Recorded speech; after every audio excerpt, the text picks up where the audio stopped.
बिस्मिल्लाहिर्रहमानिर्रहीम।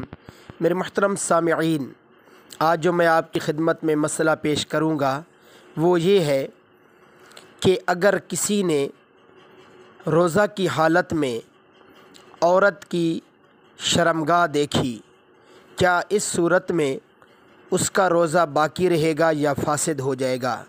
तो मेरे मुहतरम सामिईन, ये मसला आप जहन में रखें कि शरई उज़र के बग़ैर औरत की शर्मगाह देखना ये वैसे भी सख्त तरीन गुनाह है, और रोज़ा की हालत में तो मज़ीद ये गुनाह बढ़ जाता है।